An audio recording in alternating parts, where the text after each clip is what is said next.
Hello and welcome to the Spittin the Truth podcast. I am the Sports Guru 716 and I hope you enjoy this week's episode.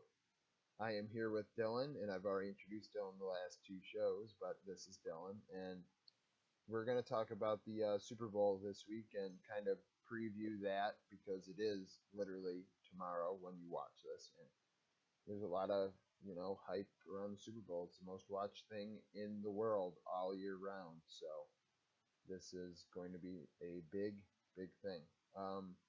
I've already made a video kind of how I feel about who's going to win, but Dylan, how do you feel about this game, and who do you think is going to win it? I'm excited about the game.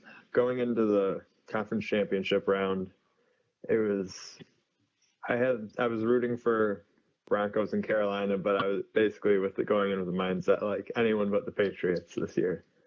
And so a Broncos Panthers Super Bowl is something I can live with. Both great teams, Peyton Manning and possibly his last year, Cam Newton breaking out, putting up MVP like numbers. Both have strong defenses. It could be a really good game depending on a few key aspects.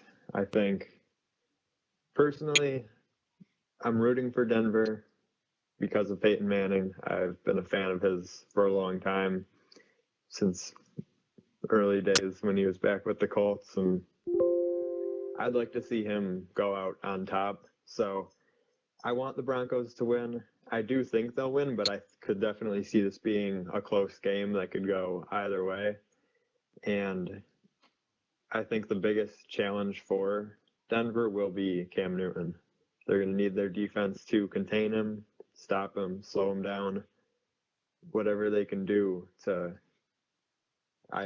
keep him in the pocket, make him beat him through the air, or keep him off the field or tire him out, something. Because if you let Cam Newton play his game, then the way the season's gone, it could certainly be a difficult game to win. Yeah, Cam could take the game over very easily, and literally, the Carolina offense completely runs through Cam. Like, a lot of people are going to say, well, every offense runs through the quarterback, and that's true. But rarely do you see a player literally be like the offense. Like, Jonathan Stewart is there, but Jonathan Stewart is nothing great. Like, Cam Newton is literally one of the better quarterbacks in the league. He has broken out this season and actually like become an elite level quarterback with his legs. Now it's just a matter of can his arm match that. And I don't know. I picked Denver because I do think they'll be able to contain him. Containing Cam Newton's going to be difficult. It's just I don't think he has anybody to throw the ball to besides Greg Olsen, and that's going to be a problem, I think, because when you contain Cam, he's got to be able to get the ball out. And I think watching the Seattle Carolina game, Seattle did not have. Well, actually, it was both games, Seattle and Arizona. Both times there were these pockets of zone coverage where they just were able to throw like 15-yard, 10-yard outs, and it's like just cover the outs, and they don't have a play. It's something to see. Like just if you watch it, you'll see that those teams played zone and zone was not working. I think if you man up against Carolina, you'll win. Like who do you think the X factor is in this game? Like Cam Newton, is the guy you have to contain, but who is that player that literally everybody's going to have to watch out for as maybe having a big game or show up.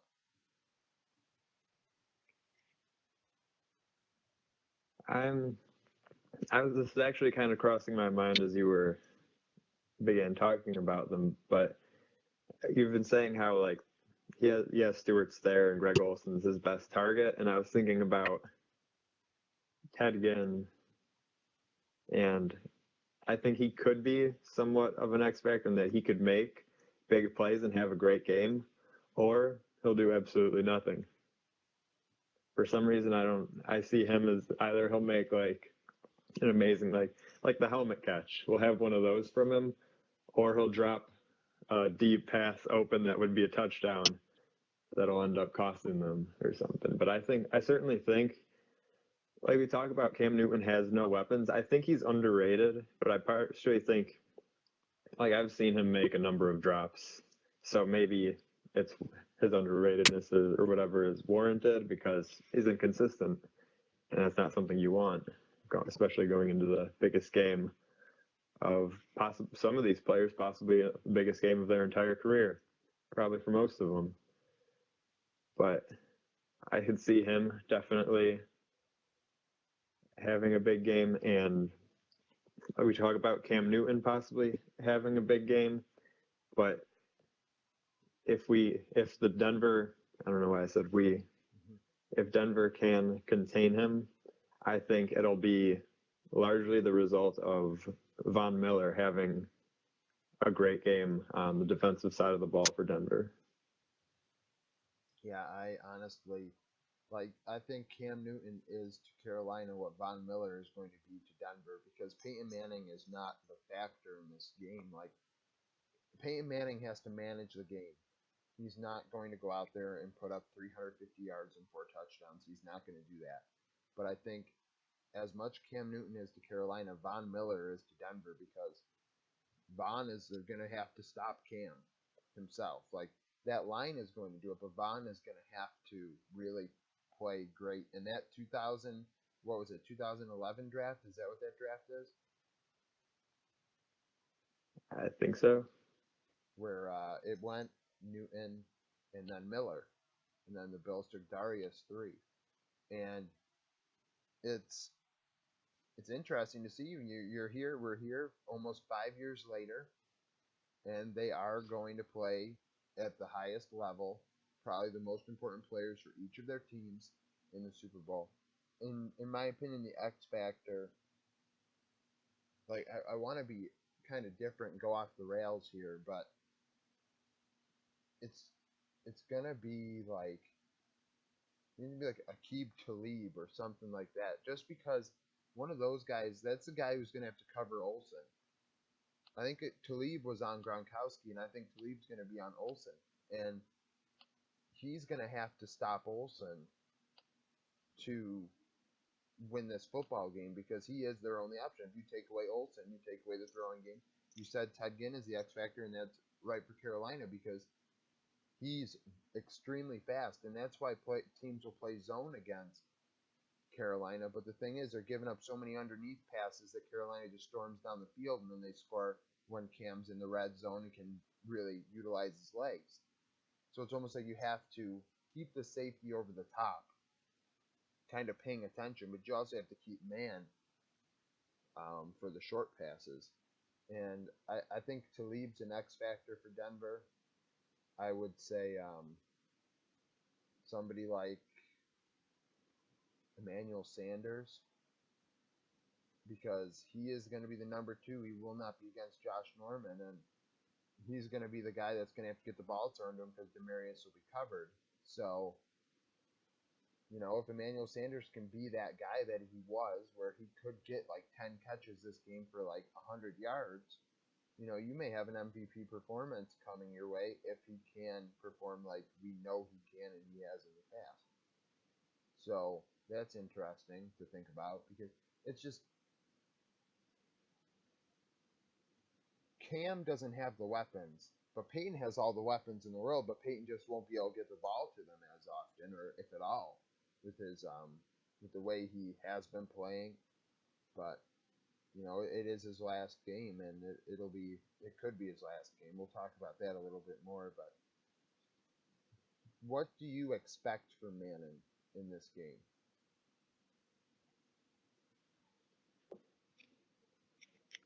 It's hard to say, because we're talking about arguably one of the greatest quarterbacks ever, but probably the greatest quarterback in our lifetime. You can make that argument with Brady, but I think you've done that before. And So it's hard to say, like, oh, he's not going to go out there and crush it because we're so used to him just dominating. Not always in the playoffs, I guess, but Andy has come in what he's like the worst starting quarterback or tied for the worst starting quarterback ever in a Super Bowl based on the season statistics. Yeah. And I do think it's Peyton Manning. I think he'll be smart. I think he'll make good plays. I don't think we're not going to see him like bomb it down the field 80 yards or anything anymore, but I think he'll make the smart play. He'll know how audible if he has to. He'll try to read that defense as best he can, and knowing him, he'll probably be able to figure it out a number of times. So I think I'm expecting him to have a good game. I think he will limit his mistakes because he knows, like, he's going to be playing under the emotion that everyone, even he's probably presuming that this is his last game. And he's not going to want to, I mean, obviously, even if it wasn't, he wouldn't want to lose. So he's going to want to win. He knows he's got a great defense. He knows he's got great weapons. So he might just step back, manage the game, do his job, make plays when he has to, but overall play a safe game and trust in his defense to not let Cam Newton dominate. And a strong defensive performance from Denver, you might just need a solid, consistent game, well-managed game out of Manning to get the win. Yeah, I'm thinking like maybe 21, 24 points. I think the winner of this game will only have that many points. I think it's going to be whoever gets the 21st wins because I think both defenses are going to keep this game close, and I don't think there's going to be a lot of touchdowns scored because Denver, if the last couple of games Denver's had, they haven't been putting up a lot of points. They're kind of just skating by. Had a ton of field goals last week, things like that, and they're not really putting the ball in the end zone. So, Carolina's been scoring a lot of points, but I don't think they've played a pass rush quite like this before. This season, at least. I think, actually, did Carolina and Denver play this year? No? Not that I know of. Or... I'm trying to think. I don't remember who the NFC South played this year. But I feel like I recall somebody saying something about how Carolina played Denver. Maybe in the year before. But, I don't know. It's going to be an interesting game for sure. I think Peyton's got to manage the game. And I think, you're only expecting like 250 yards and no interceptions, maybe a touchdown or two, but no interceptions. That is going to be the key. And, people harp on it all the time, and it's very cliche to say turnovers lose football games, and it's true. It's true. If you lose the turnover battle, you're probably going to lose the football game. Ask Arizona when they played Carolina. Then again, they turned the ball over a lot, and that's why the score was the way it was. But I don't know. I think this is going to be Manning's last game. Do you think this is going to be Manning's last game? Yep, definitely. And I hope it is. I hope it is too. I think, that's why it's important that I want to watch it. Just be like, hey, this is arguably not only the best quarterback of our generation, but best ever. You've got Unitas, Montana, Brady, Manning, and you could ask 10 different people, and they could give you 10 different combinations of those four. And that's the beauty of it. I think it's funny that like you look in the Los Angeles Rams. It's hard to say it now. The Los Angeles Rams want Peyton Manning next year. They're considering it, and it's just he's not going to bring you anywhere. He's like you've got Nick Foles and Case Keenum, and that's not something to be very proud of. I understand maybe why you want Peyton Manning, but you're not getting a real Peyton Manning. You're getting a guy that admits he needs new hips. He has a bad neck.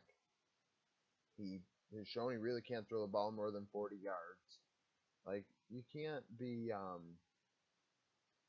opening up the LA Coliseum week 1 with Peyton Manning as your quarterback. That won't fly. You're gonna finish last place in that division. What's your opinion on the Rams considering Manning?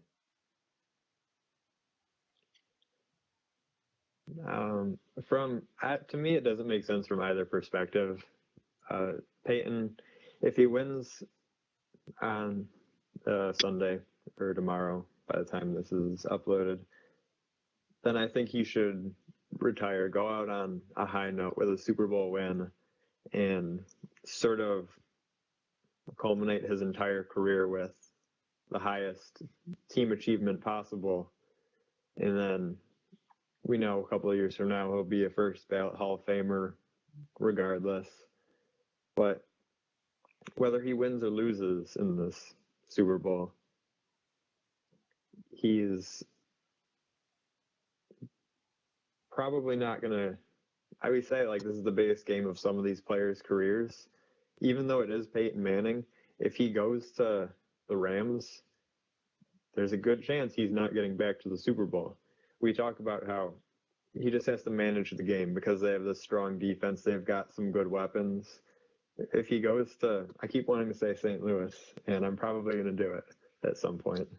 So bear with me. If he goes to the Rams, then, yeah, they have Tavon Austin and, Gurley. They've got a couple weapons. They've got a pretty solid defense. They're in a really tough division. And to me, it doesn't make sense for him because I think this is a good opportunity for him to go out. He's struggled all year with injuries and with everything that's gone on, that it just makes sense to, like, he came back and led them on the playoff run to the Super Bowl.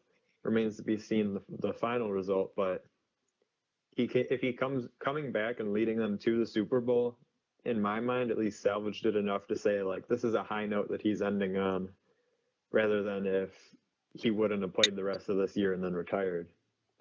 So I don't think it makes sense for Peyton to do it. The Rams, you said they're not getting the Peyton Manning of old. We probably won't ever see the Peyton Manning of old again. And for me, it's just like, if you're seriously considering bringing in Peyton Manning, I don't think it makes sense for you, because you're not bringing in an elite quarterback unless you want him to just sort of take a year and then you draft a guy and hope that he can mentor somebody or something. But even then, I think it would be about ticket sales, selling out the new Los Angeles stadium and whatever. These new look LA Rams led by Peyton Manning. Just not something I want to see next season. It's hard to even say, just thinking about it. The LA Rams led by Peyton Manning. It's like, no. Peyton's got to go out like Ray did. Go out on top. Go out with the Super Bowl win. Not many people can say they've done it. The Ray Borks of the world. It's a rare thing. It's a rare thing to go out with a championship in your sport. And as you said, he has been injured all season. As I mentioned before, with his hip and his neck and things like that, things after his career, these injuries are going to cause him harm after his career. And to prolong his career at this point is meaningless monetarily. He has every record that he could want besides the total Super Bowls. Like, he's 1-2 in Super Bowls, but that's by the end of tomorrow he could be 2-2, and he's arguably one of the best quarterbacks of all time, and he has nothing left to prove to anybody. It was the first time he had been benched since his freshman year at Tennessee, when he didn't play this during this season when Brock Osweiler took over for him for a couple games, and it's just, I don't know why LA is. Well, I know why LA is doing it. They want money right away. But I don't see Peyton Manning needing it in any way, shape, or form. Now, you mentioned him being a first ballot Hall of Famer.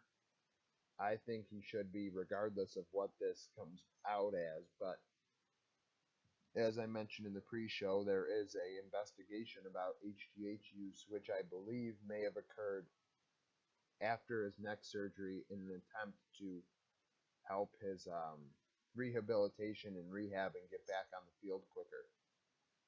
Do you think these claims? Well, we don't have any evidence, obviously, to say either or. But what's your opinion on these claims, and do you think it really affects his legacy at all?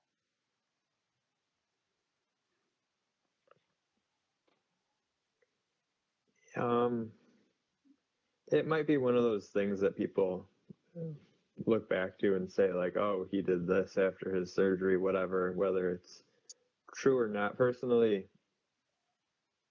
having followed Peyton Manning for a while, he doesn't seem like the kind of guy who would do something like that, but I don't think it really, we don't have any evidence. I haven't heard anything about any real investigation into it. So I don't think it really tarnishes any of his legacy. And I mean, in the, when you make the debate like, oh, best quarterback of all time, it's like, oh, well, Peyton might have used HGH. And it's like, Tom Brady might have taken part in Deflategate, and they might have done all these various modes of cheating, even though like Belichick and Brady's in the conversation for best quarterback of all time. Belichick's in the conversation for best coach of all time. And they've cheated a number of times, and they're still in the conversation. And I don't think there's enough for this Peyton Manning thing to pick up any traction and have any long-term effect on his legacy and his reputation within the game. I think I think it just puts him on a more level playing field with Brady when you consider best quarterback of all time because Brady has had his issues. I do think that with um, something like this, I can pardon it, to be honest with you. Like, the guy's about to retire. What are you gonna do? Like, NFL, what are you gonna do? You're investigating this. What are you gonna find out today, Saturday? Oh, Peyton, you can't play tomorrow. You're suspended for the Super Bowl. Used HGH 4 years ago, and we know you're going to retire. So this is the only game we can suspend you for. Like, that's not going to happen. So he's going to retire, and they're going to be like, yes, he did use HGH, but it's going to be like, oh, he used it one time.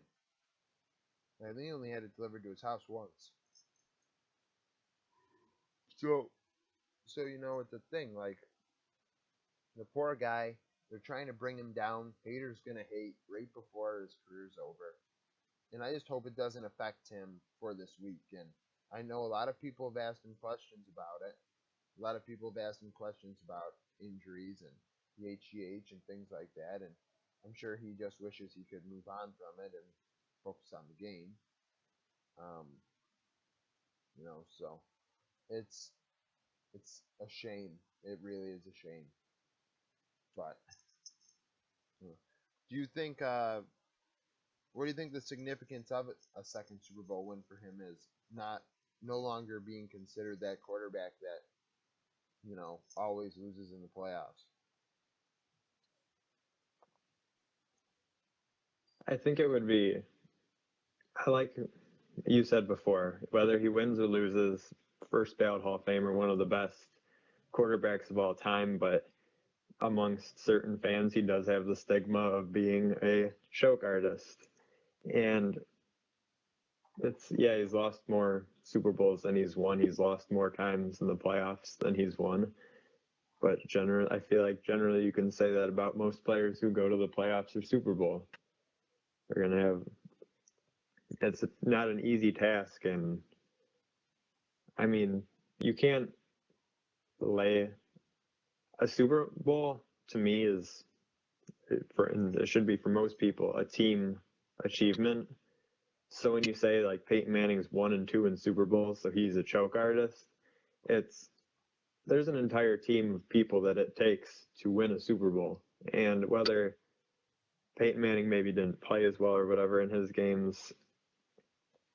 So if he loses, I'm sure we'll still get the fans that are like, oh, of course Peyton loses again, whatever. But if he wins, I hope it does sort of shake off that reputation that, frankly, I don't think is even deserved right now at this point in time. I do, in my mind, believe that this is one of the more team-based sports. There's a lot of people are watching individuals like Peyton Manning and the quarterback, the quarterback, and the quarterback's always a player that gets blamed for the loss. Rarely do they get credited with the win. A lot of the time, it's like, oh, that person made a great catch or that person made a great run. But if the team lost, then it's going to be like, oh, why didn't Aaron Rodgers do this? Why didn't Peyton Manning do this? They lost the game. They choked. And it's only one team can win the Super Bowl every year. 31 teams lost. What does that mean? The 31 other teams are chokers? Regardless of if they made the playoffs or not, what, did they choke in the regular season? They couldn't get it done? Everybody has the same goal. Everybody has the same want, Everybody wants to win the Super Bowl every year. So if you don't get your goal, does that mean you choke? Or is it only when, oh, you are considered the best team? But then who considers you the best team? People that's opinions really don't matter. It's the media and things like that. Like, the media determines whether you choked or not, but the media also thinks that it can tell you if you're good or not. Like, that's what bothers me. You think about it, like, if the players determined who was the best and who was the worst, every year they're going to go into their season and they're not going to say, our team is not going to try and win the Super Bowl. Every team's going to try and win it. So does that mean 31 teams choke trying to win it? It's ridiculous to say that, It's only one team can win, and Manning went 3-2 against Brady in the playoffs, and that's a big deal. The Brady won this series 11-7, I think. But what does it matter if you went 9-4 or whatever in the regular season when you went 2-3 in the playoffs? That means you did not get the job done in the playoffs. But it doesn't mean he choked. It just means the team in general did. But it's a ridiculous claim. Comment below if you think Peyton Manning's a choker, but also make sure you remind yourself that 30 other teams on top of the Denver Broncos also choked. So, if you're a Green Bay Packers fan, Rodgers choked. So, that's a thing. But also comment below if you have had any thoughts or opinions throughout our episode. I encourage you to just comment as you go. But comments are hard to come by. I have replied to all of them so far, so do not fret and think that it will be ignored unless it's blasphemy, which is a possibility regardless.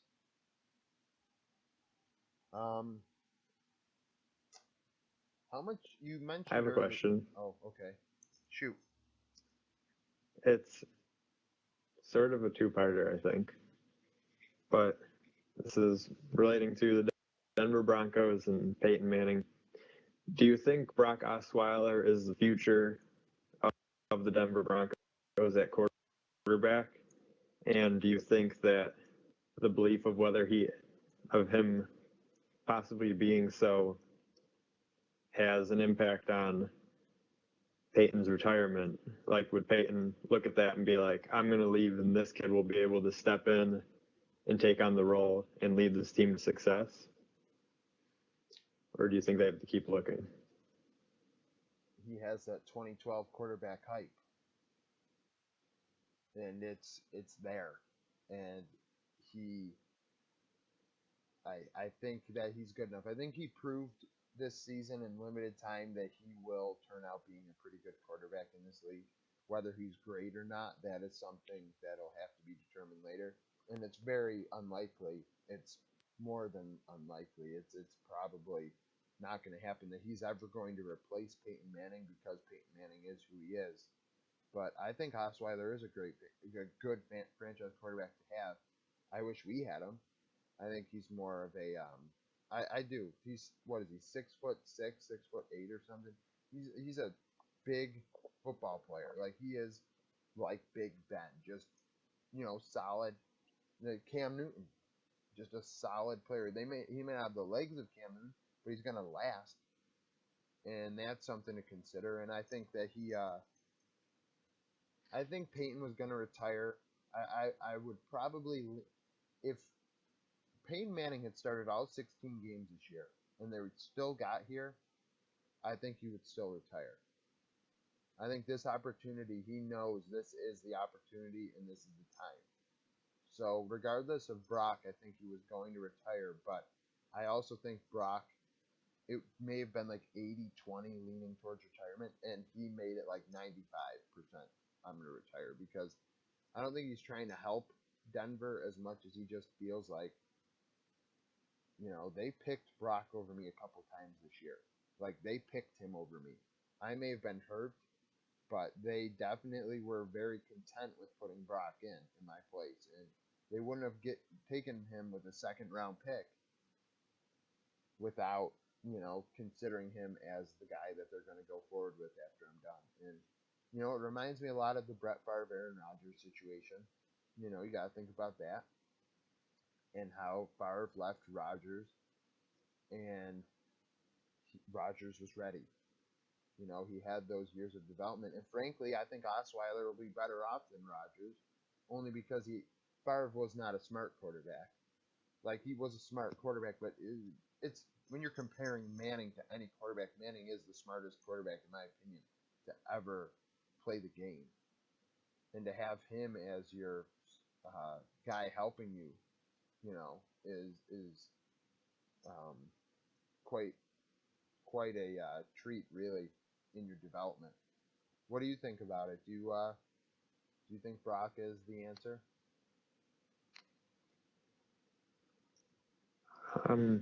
It's I can't say definitively yet, but I think he's definitely a good option or a good guy to have going forward. Like, normally when you lose a Peyton Manning or something, you would go into like panic mode or something. Like, obviously, as you said, he probably will never be Peyton Manning. The void of his football IQ, all the accolades, his reputation, his leadership may never be replaced by this next guy, but he's, as you said, he was a 2012 quarterback. He's had 4 years in this league to sit and learn the game, a couple behind Peyton Manning, who I agree, one of the smartest quarterbacks of all time, and head coach Gary Kubiak, former quarterback. So he was the backup to John Elway years ago. So there's a lot of John Elway probably doesn't have much to do with the players, but having learned under Peyton, being coached by Kubiak, probably greatly influenced the kid's development. He's had a couple of years to learn, and I think step in and lead the Broncos to a fairly successful season next year. Do you believe in the 2012 quarterback hype?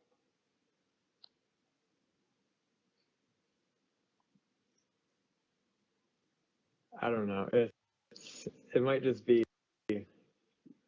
coincidence at this point, because you can make the various cases. Russell Wilson and obviously they're not being the quarterbacks of the NFL, but guys like Tannehill's not, at least not yet, a superstar. Nick Foles is okay. RG3 is probably done. But so, like, you look at the class and like all the names came up, and Like some of these guys broke out and were great, whatnot. Some of these guys, but so I don't know if the 2012 has much to do with it, but if he does come in next year and has a successful season, then that's only going to start the greatest quarterback class of all time, which is probably a debate for another day. I believe it is, but that may be something that we talk about at another time. Because I am a Russell Wilson fanboy beyond belief. So, oh, I don't want to change the subject. This is about the Super Bowl, but if only the Bills just took one quarterback in the first 3 or 4 rounds of that draft, we would probably have made the playoffs last year. Before we got Tyrod Taylor. And we never would have had Rex Ryan, and Mario Williams wouldn't want to leave, and we would still be stuck with Doug Marrone. But that's another thing for another day. But geez, I was dropping frames for a second there. It's Denver is lucky. Denver is lucky that Peyton Manning went to them. When he came back, and they're gonna have a shot at a Super Bowl. And I think they got their money's worth out of Manning, paying him all of that money that everybody's like, why are you paying him that much money? Who knows what he's really actually going to be capable of? And at this point, he is playing like everybody thought he was, which was a bum, injured, and things like that. But that's also after many seasons of performing very well. So, he had 3 or 4 years left in the tank is what it came down to, and it was worth the money.